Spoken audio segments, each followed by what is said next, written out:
mga computer.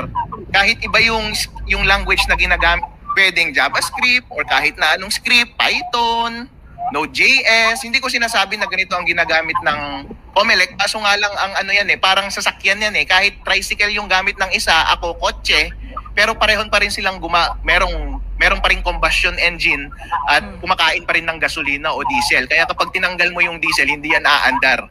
Ganon din yung mga computer. Kahit iba yung language na ginagamit nila or iba yung firmware ng automated counting machine nila, pare-pareho lang yung sistema. Kada equipment katulad nito ay meron siyang source code. Yung source code ay isang set of instructions kung paano mag-operate yung makina. So halimbawa, itong source code na to, ganito mag-ooperate yung makina. Kung titignan ninyo yung source code na to, punta tayo dun sa banda kung saan ko tinanim yung corrupt, yung malicious lines of code. Ito yung malicious lines of code na ko. Itong source code na to, kapag tinanggal mo tong malicious lines of code na ito, magiging mag-ooperate siya as normal. Pero dahil itinanim ko tong malicious lines of code na ito, gagawa siya ng kalokohan. Ang malicious lines of code na to is tina-type lang siya. At ito yung sinasabi niya. Sabi niya, mag-connect ka sa isang server sa internet, sa isang computer sa internet. For our purpose, since demonstration lang to, ito yung HTTP, yung sinasabi ni Chairman George Garcia, yan yung sinasabi niyang public connection. Pero kapag totoong hack yan, gagawin mong S yan kasi hindi yan dadaan sa internet kapag walang S. At saka yung lalabas dito is IP address or parang abc.com, parang mga ganon. Pero gagawin natin ito muna yung address kasi dito lang siya sa computer tumatakbo. So ang gagawin niya is pupunta siya dito sa server na ito at magsasend siya ng data, yung vote data, at maghihintay siya, await.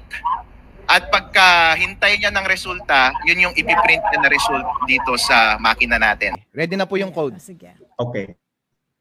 Okay. Ang ginawa ko lang po dito is hindi pa rin siya connected sa internet, pero ang ginawa ko is tinanim ko na naka-hard code na siya sa makina kung yung daya. Ang ginawa ko is kinuha ko muna yung total votes, pinag-add ko yung X tsaka Y. Ang ginawa ko, pero baguhin mo yung X, gawin mo siyang total votes times 70%, round up mo, tapos yung natirang vote, ibigay mo kay Y. Nakatanim na siya. So, disconnected pa rin po siya sa internet kasi yung server hindi na tumatakbo.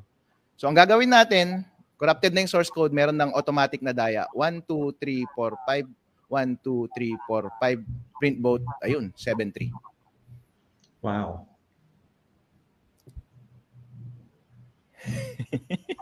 Okay.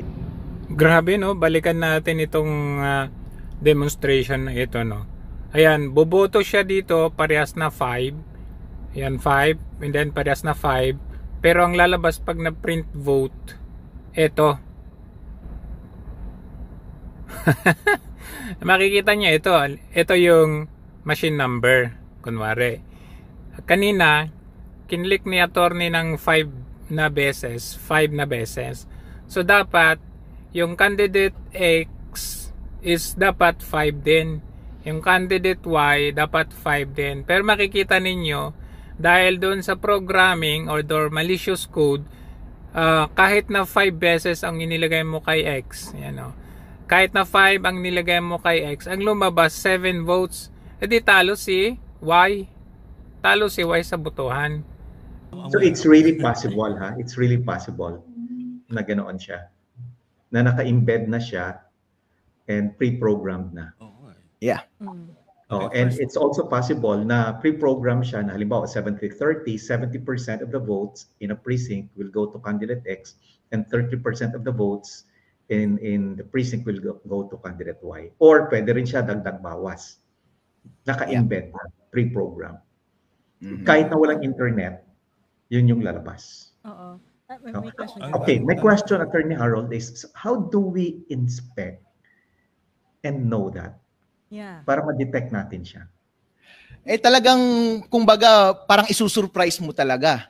Kasi kapag may independent audit, halimbawa, yung independent audit, ang gagawin kasi dapat ng independent auditor, kasi yan din ang trabaho ko dati, ako mismo yung isusurprise ko yung makina, lalapit ako sa makina at babantayan ko yung pag-withdraw nila pag-download nila ng code. So, ida-download nila to, and ito rin yung babasahin ko na code. Tapos babasahin ko siya isa-isa.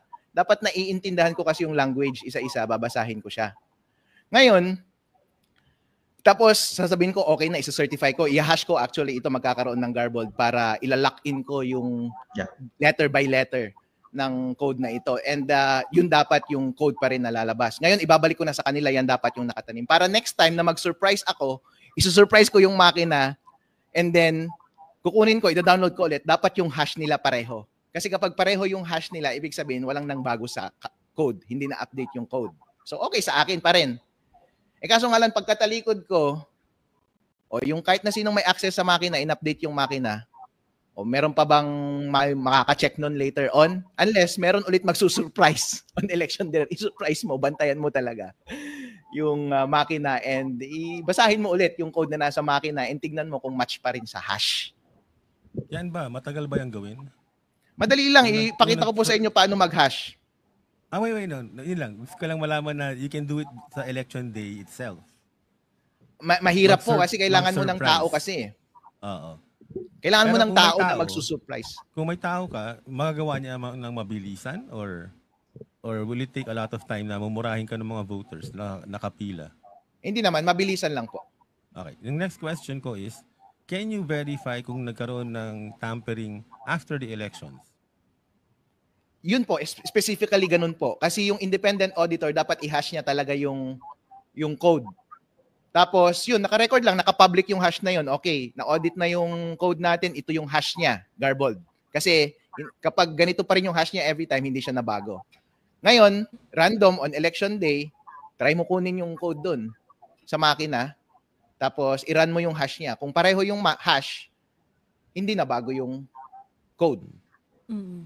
Hanggang after the elections yan, di ba? In other words, you can check yung hash after and that means na nagkaroon ng dayan.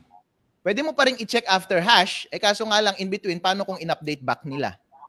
Yun ang nga tinatanong, magagawa nila yan, di ba?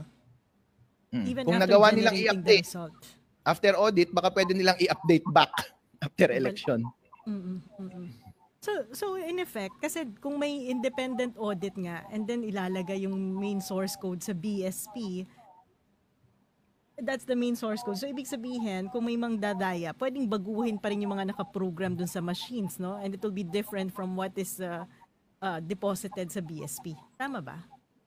Yep. Every time na may Hindi access ka sa... malalaman kung may magkaiba o hindi. Tama. Kasi hindi natin alam kung anong code na nagamit on the day itself. So ang sagot ng COMELEC ay ikaw yung may problema. Ganun ba yun? Paano sila nag-react? Well, in other words, the system is foolproof. Kahit nakakonect siya sa internet all day long. Yun ang sinabi nila sa'yo? Ayun ang sabi nila. Sabi nila, unhackable daw yung system 100%. Ito nga, pinapakita ko sa inyo paano i-hack at paano protektahan. But in effect, wala pa rin kasing nalalabas nga na independent certification ang COMELEC.